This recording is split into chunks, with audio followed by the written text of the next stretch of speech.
Lagos, Nigeria, a city that never truly sleeps. Luxury cars glide through neon-lit streets, street vendors shout over the sound of traffic, and somewhere behind tall iron gates, hidden from the noise of the city, sits one of the most expensive mansions in West Africa. Inside that mansion lives Daniel Okoye, a self-made African tech billionaire whose logistics empire stretches from Lagos to London. To the world, Daniel Okoye is a man who built everything from nothing. Powerful, respected, untouchable. But tonight, Daniel isn't inside his mansion.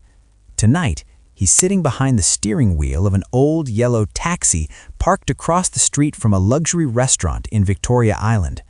His designer suits are gone. His watch, worth $500,000, is hidden. A worn jacket, a fake beard, and a faded taxi driver's cap now hide the face that appears on magazine covers. Because tonight, Daniel Okoye is about to test the one person he should trust the most, his wife. Inside the restaurant, Amara Okoye is finishing dinner. She has no idea her husband is waiting outside, watching, listening. And in just a few minutes, she will step into his taxi. And what Daniel hears during that ride will shake him to his core. Daniel Okoye wasn't born into wealth. He was born in a crowded neighborhood on the outskirts of Lagos, where opportunity was rare and survival depended on how hard you were willing to fight for it. As a teenager, Daniel watched trucks move through the ports of Lagos every single day, containers arriving from around the world, goods flowing across Africa.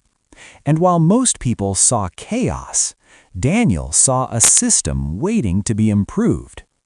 By the age of 25, he had already launched a small logistics software company that helped businesses track shipments across Nigeria. At first, no one believed in the idea. Banks rejected him, investors laughed, competitors tried to crush him before he could grow. But Daniel kept building. Year after year, his technology expanded, from Nigeria to Ghana to Kenya to South Africa.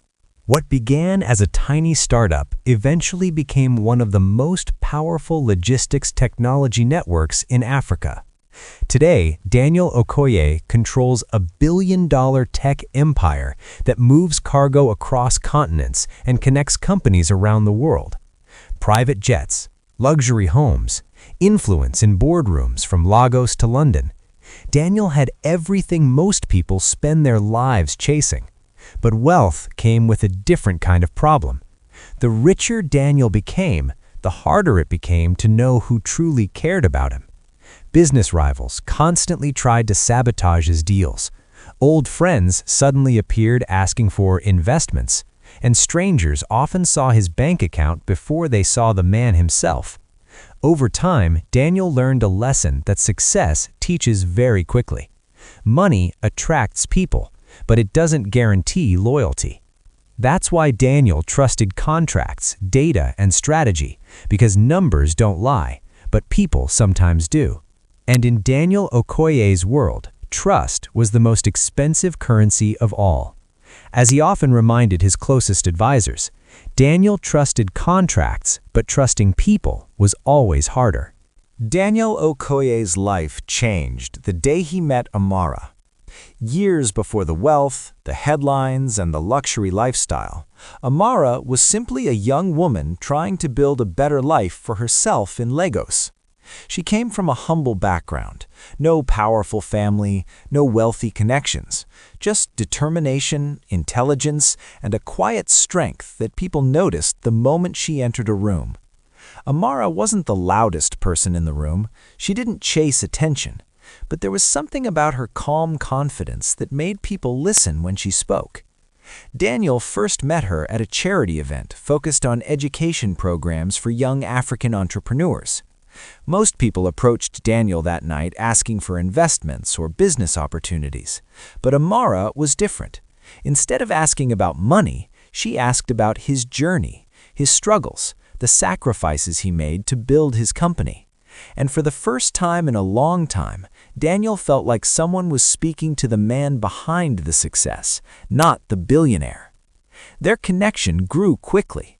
What began as a simple conversation slowly turned into late-night talks, shared dreams, and eventually love.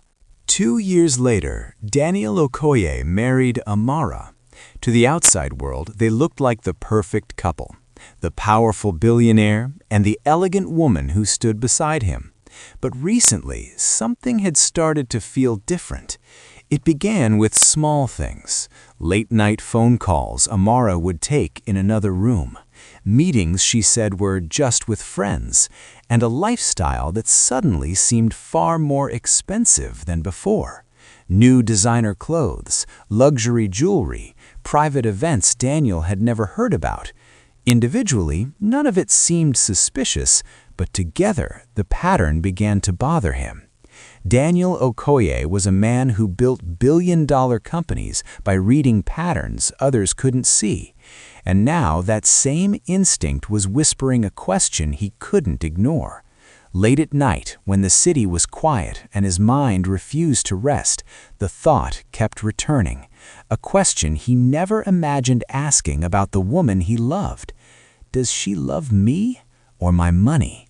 The thought refused to leave Daniel's mind. For weeks he tried to ignore it. He told himself he was overthinking, that success had simply made him paranoid. But Daniel Okoye had built an empire by trusting his instincts, and right now, his instincts were telling him something wasn't right. So instead of confronting Amara directly, Daniel decided to do something far more unusual. He would test the truth himself, quietly, carefully, without her ever knowing. 3 nights later, Daniel's plan was already in motion. Not inside a boardroom, not with lawyers or investigators, but on the busy streets of Lagos. Instead of sitting in the back seat of one of his luxury cars, Daniel rented something very different, an old yellow Lagos taxi, the kind that blended perfectly into the endless traffic of the city, the kind no billionaire would ever be seen driving. Inside a small apartment bathroom, Daniel studied his reflection in the mirror. The man staring back at him looked nothing like the powerful CEO known across Africa. His expensive suits were gone. In their place, worn trousers and a faded jacket, a rough cap pulled low over his head, and a thick fake beard carefully glued to his face. Even the way he stood had changed, his posture relaxed. His confidence hidden beneath the appearance of an ordinary driver trying to survive another long night on the road. When Daniel stepped outside and approached the taxi, even his own personal driver looked confused. For a moment, he didn't recognize him at all. That was exactly what Daniel wanted. Later that evening, as the sun disappeared behind the skyline of Victoria Island, Daniel parked the taxi quietly across the street from one of Lagos's most exclusive restaurants. Inside that restaurant, Amara was finishing dinner. Daniel watched the entrance carefully through the windshield, the engine of the taxi idling softly, traffic lights reflecting across the glass. And somewhere deep inside his chest, a strange mix of nerves and determination began to grow. Because in just a few minutes, Amara would walk out of that restaurant, and if everything went according to plan, she would step into his taxi. Daniel adjusted the cap on his head and gripped the steering wheel. Then he whispered to himself in a low voice, "Tonight, I'll hear the truth." The night air in Victoria Island was warm and alive with energy. Luxury cars rolled slowly past the glowing entrance of the restaurant. Valets opened doors. Soft music drifted through the open windows. Inside the taxi parked across the street, Daniel Okoye sat silently behind the steering wheel. His eyes never left the restaurant entrance. Every few seconds, the doors opened. Couples walked out laughing. Businessmen shook hands before stepping into waiting cars. But none of them were the person Daniel was waiting for. Then, finally, the glass doors opened again, and this time, Amara stepped outside. Daniel's heart immediately began to pound harder. Even from across the street, he recognized her instantly. She was wearing a sleek black evening dress that shimmered under the streetlights. Elegant, confident, beautiful as always. But the moment Daniel noticed the man walking beside her, his stomach tightened. Amara wasn't alone. Standing next to her was a sharply dressed businessman in an expensive suit. Tall, confident, the kind of man who clearly had money. The two of them walked slowly toward the curb, continuing a conversation Daniel couldn't hear. For a brief moment, jealousy and confusion collided inside his chest. Daniel gripped the steering wheel tighter. Who was this man? Why hadn't Amara mentioned dinner with him? Across the street, the businessman said something that made Amara laugh softly. Then he reached out and briefly touched her arm. Daniel's jaw tightened. After a few more seconds, the man signaled to his driver. A sleek black sedan pulled up beside them. The businessman leaned slightly closer to Amara and said something quietly. She nodded. They exchanged a polite goodbye. Then the man stepped into his car. The sedan pulled away and disappeared into the traffic. Amara remained standing at the curb for a moment, checking her phone. Then she raised her hand slightly, signaling for a taxi. Daniel took a slow breath. This was it. He gently pulled the yellow taxi forward and stopped beside her. The window rolled down. Amara opened the back door and slid into the seat without even looking closely at the driver. She was too busy reading something on her phone. Daniel glanced at her briefly through the rearview mirror. She didn't recognize him. Not the man behind the beard. Not the husband sitting just a few feet away. Keeping his voice calm and rough like a typical driver, Daniel spoke. "Where to, madam?" Amara didn't look up from her phone.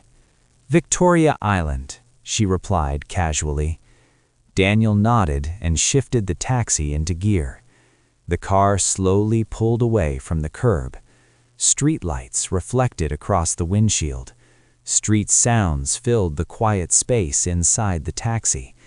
And as the ride began, Daniel had no idea that the conversation about to unfold in the next few minutes would change everything he believed about his marriage. The taxi merged slowly into the steady flow of traffic moving through Victoria Island. Streetlights reflected across the windshield as Lagos continued buzzing with life outside. Inside the car, however, the atmosphere was strangely quiet. Amara leaned back into the seat, still scrolling through something on her phone. Daniel kept his eyes on the road, but his attention was entirely focused on the woman sitting behind him, his wife, the woman who still had no idea who was driving the car. For a moment, Daniel wondered if he should stay silent, maybe just drop her off, maybe forget the whole test. But curiosity and something deeper pushed him forward. He cleared his throat slightly and spoke in a casual tone, the voice of an ordinary taxi driver. "Busy night, madam?" Amara looked up briefly from her phone. "Yeah, something like that." Daniel nodded slowly, pretending to focus on the traffic ahead. Then, after a few seconds, he asked the question that had been forming in his mind since she left the restaurant. "That man back there, he looked important." He paused just enough to sound natural. "Your husband?" Amara chuckled softly, not offended, not surprised, just amused. "No," she said lightly. "My husband isn't the type to sit in fancy restaurants making business deals." Daniel felt his chest tighten slightly. Amara leaned her head back against the seat, staring out the window at the city lights. Then she said something that made Daniel's fingers tighten around the steering wheel. "My husband believes something very simple," she said, "that love is enough." She paused for a moment, then added quietly, "But love doesn't pay for everything." Daniel's grip on the wheel tightened almost instantly. His knuckles turned pale. For a split second, the taxi drifted slightly before he corrected the steering. Inside his chest, something heavy dropped. Was this what he feared? Had everything he built, everything he gave her, not been enough? But Amara wasn't finished speaking. She sighed softly and looked out the window again. "You know something funny?" she said. "People think being married to a billionaire means life becomes perfect." Daniel stayed silent, listening carefully. "But they don't see the pressure, the expectations, the constant attention, everyone watching you, judging you." Her voice carried a strange mix of frustration and honesty. Daniel's mind raced. Was she unhappy? Was the wealth destroying their relationship? He needed to hear more, so he asked another question, still pretending to be nothing more than a curious driver. "So, if your husband is so rich," he hesitated slightly, "why have dinner with another man?" For the first time during the ride, Amara laughed again. But this time, the laugh sounded different, almost ironic. "You drivers notice everything," she said. Daniel said nothing. Then Amara leaned forward slightly, her voice lower now. "That man offered me something tonight." Daniel's heartbeat slowed for a moment. Then she continued, "A deal. A very big one." Daniel swallowed quietly. "What kind of deal?" he asked. Amara stared out the window again. Lights from passing cars reflected across her face. Then she said something that made Daniel's entire body tense. "He offered me $5 million. The taxi suddenly felt smaller, the air heavier. Daniel's mind exploded with possibilities. $5 million? For what? He forced himself to keep his voice steady. And what did he want in return? Amara didn't answer immediately. Instead, she looked down at her hands. Then she said softly, "He wanted information about my husband." Daniel's heart stopped for a second. The city noise outside faded into the background. Everything inside the taxi suddenly felt unreal. Daniel tightened his grip on the wheel again, waiting, listening, because whatever Amara said next would determine everything. For a few seconds, the taxi moved silently through the streets of Victoria Island. Daniel's heart was pounding so loudly he could almost hear it in his ears. $5 million for information about him. His mind raced with questions. Who was the man? Why target Amara? And most importantly, would she accept? Daniel forced himself to stay calm, both hands tight on the steering wheel, his eyes fixed on the road ahead. Then finally, he asked the question, quietly, "And what did you say?" Amara let out a long breath. For a moment, she didn't answer. She just watched the city lights sliding past the window. Then she spoke. "That man offered me millions." She shook her head slightly. "He said all I had to do was help him understand my husband's business." Daniel's chest tightened again. Amara continued. "He thought it would be easy." Another small pause filled the taxi. Then her voice grew firmer. For a few seconds, the taxi moved silently through the streets of Victoria Island. Daniel's heart was pounding so loudly he could almost hear it in his ears. $5 million for information about him. His mind raced with questions. Who was the man? Why target Amara? And most importantly, would she accept? Daniel forced himself to stay calm, both hands tight on the steering wheel, his eyes fixed on the road ahead. Then finally, he asked the question, quietly, "And what did you say?" Amara let out a long breath. For a moment, she didn't answer. She just watched the city lights sliding past the window. Then she spoke. "That man offered me millions." She shook her head slightly. "He said all I had to do was help him understand my husband's business." Daniel's chest tightened again. Amara continued. He thought it would be easy. Another small pause filled the taxi. Then her voice grew firmer. But I would never betray my husband. Daniel's hands froze on the steering wheel. The taxi slowed slightly as those words settled in the air. Amara leaned back in her seat, her eyes thoughtful now. He doesn't understand something very important, she continued. That man thought I would trade loyalty for money. She shook her head again. But he doesn't know Daniel. A faint smile appeared on her face. My husband saved my life when I had nothing. Daniel's breath caught in his throat. Inside the taxi, time seemed to slow. Amara continued quietly.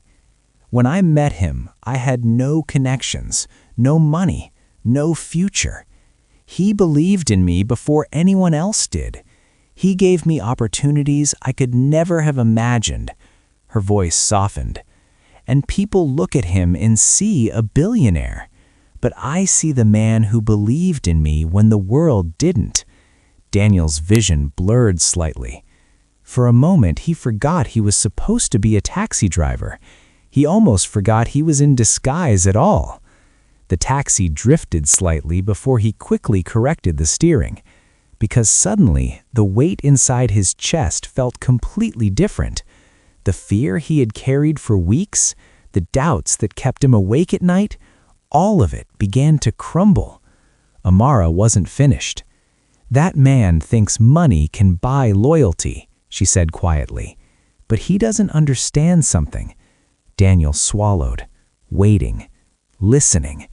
Then Amara said the words that made Daniel's entire body freeze.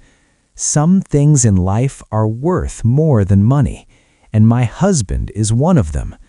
Daniel's foot almost hit the brake. The taxi slowed dramatically before he caught himself. His eyes filled with emotion he struggled to hide, because for the first time that night, Daniel Okoye realized something he hadn't expected. The woman sitting behind him was far more loyal than his fears had allowed him to believe. The taxi turned onto a quiet, private road. Tall palm trees lined the entrance. Golden lights illuminated the massive gates of Daniel Okoye's mansion, a place Amara had seen thousands of times. But tonight, something about the moment felt strangely different. Daniel slowly pulled the taxi to a stop in front of the entrance. The engine hummed quietly before he shifted the gear into park. For a few seconds, neither of them spoke. Amara gathered her purse and opened the door. "Thank you," she said casually as she stepped out. She reached into her bag, preparing to pay the driver. Then, something unexpected happened. The driver stepped out of the taxi as well. Amara looked up slightly, confused. Daniel's heart was pounding again, but this time it wasn't fear. Slowly, he reached up to his face and removed the fake beard. The worn cap came off next. The dim light from the mansion gates illuminated his face. Amara froze. Her eyes widened instantly. For a moment, she couldn't speak. She just stared, trying to process what she was seeing. "Daniel?" she whispered. The silence between them stretched for several seconds. The realization hit her all at once. The taxi ride, the questions, the conversation. Daniel had heard everything. Daniel looked at her calmly, not angry, not cold, just quiet. Then he spoke. "I heard everything." Those 4 words hung heavily in the night air. Amara stared at him for another moment. Then something unexpected happened. Instead of panic, instead of anger, Amara slowly smiled. A small, knowing smile. Because now she understood the truth. Her husband hadn't just been driving a taxi tonight. He had been searching for something far more important, the truth. And tonight, he had finally heard it. For a few quiet seconds, neither of them spoke. The warm lights from the mansion gates reflected softly across the driveway. Daniel looked at Amara, still trying to process everything he had just heard inside that taxi. Finally, he took a slow breath. "I have to admit something," Daniel said. Amara crossed her arms slightly, already sensing what was coming. "That wasn't a coincidence," Daniel continued. "I rented the taxi." A small pause followed. "I disguised myself because I wanted to hear the truth." He shook his head slightly, almost embarrassed. "I guess I didn't trust my own courage to ask you directly." Amara stared at him for a moment. Then she sighed. Not angry, not hurt, just understanding. She stepped a little closer and looked directly into his eyes. "Daniel, just ask me." She pointed toward the taxi and laughed softly. "Don't disguise yourself as a taxi driver." For a second, Daniel looked surprised. Then he laughed too. The tension that had been building all night finally melted away. The billionaire and his wife stood there together under the quiet Lagos night sky. No cameras, no headlines, no business rivals. Just two people who had finally understood something important about each other. Amara gently took his hand. Daniel squeezed it, and in that moment, the fear that had lived in his mind for weeks finally disappeared. Because sometimes the most valuable thing in the world isn't power, or money, or success. Sometimes the greatest wealth a person can have is knowing exactly who truly loves them. The camera slowly pulls back.